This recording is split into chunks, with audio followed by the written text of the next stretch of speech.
So I'm just sitting here in my car that Jesus provided me with, working through a loved one of mine, so that he was able to provide me with this. And I had a friend texting me, telling me, that they're sleeping on the floor and they're just grateful to have somewhere to sleep. And it really made me think about how I've been wanting to film this, and I keep saying I'm going to do it, but that I need it set up a certain way and I need a certain kind of lighting, and I'm like, I'm procrastinating sharing my testimony.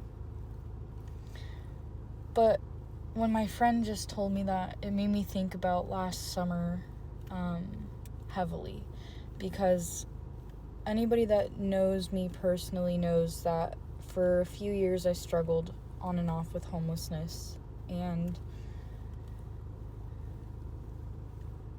I'm struggling with that again currently.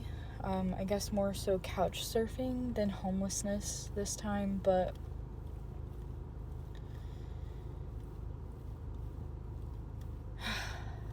I'm not even sure where to start except but to thank God, because God saved me, and God continues to save me and show up for me in ways that I cannot deny or explain to you, other than Jesus is always there for us, and we just have to be willing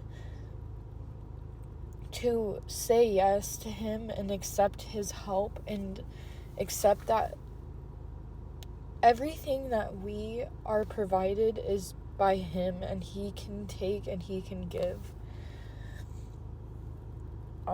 I grew up Christian, and when my grandfather had passed away, I became an atheist at 8 years old. He passed away from cancer, and I think at 8 years old, I prayed and I prayed and I prayed, and I didn't get what I wanted. And when I was 8, that just broke my heart. And it made me turn away from everything. And I became a pagan. It's so funny to me now. I became a pagan, and, I searched everywhere. Greek, Roman, Norse, Egyptian. I searched everywhere but with God. And I was fully convinced that even the Archangel Michael was real and a spiritual figure that you could work with, but that Jesus wasn't.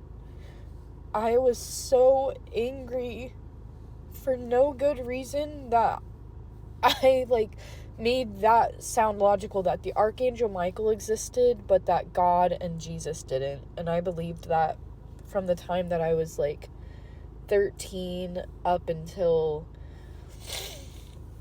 God, I want to say that I was 23 years old when I was sitting there and I was honestly smoking a blunt, and I was like, you're fucking stupid.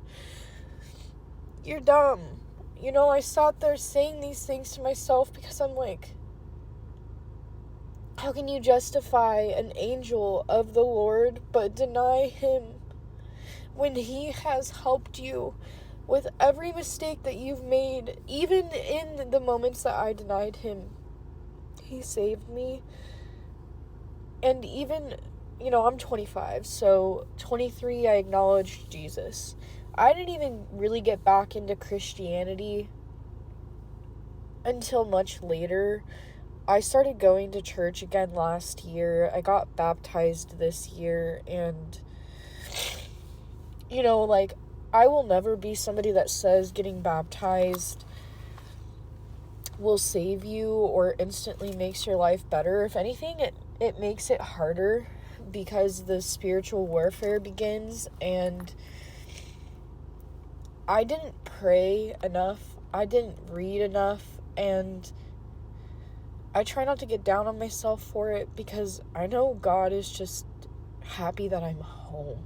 happy that I'm no longer dabbling in these things that further separate me from him, and that I'm willing to say that I'm sorry.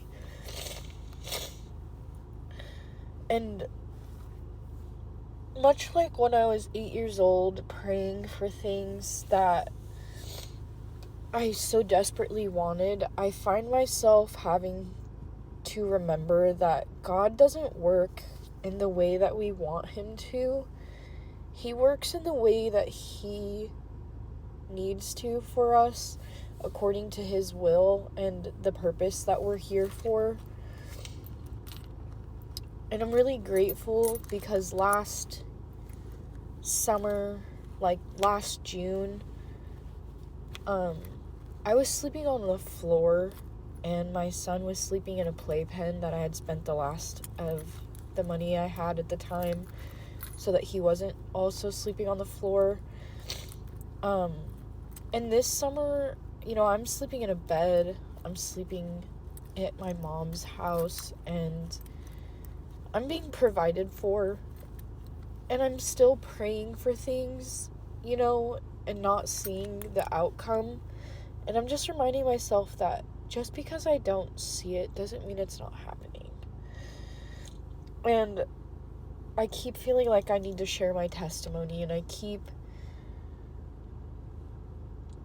I don't know if it's fear that I'm letting hold myself back, or the fear of being embarrassed or not wanting to feel like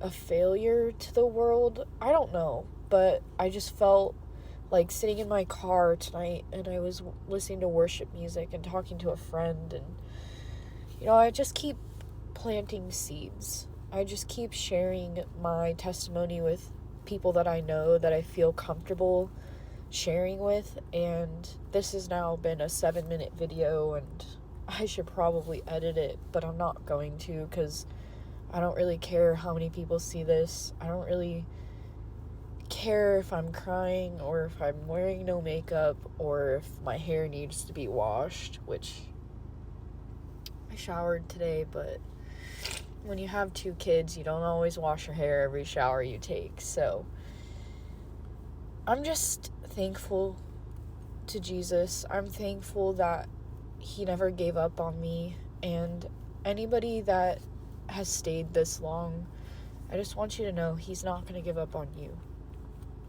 If he didn't give up on me, he's not going to give up on you. He's not going to give up on anybody. He's always right there.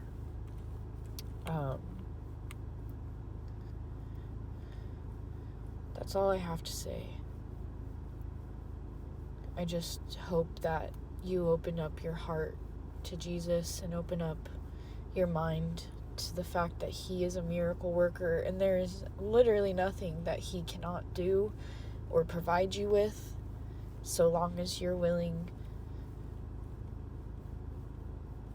to be his and for him to be yours. It's as simple as that. God bless.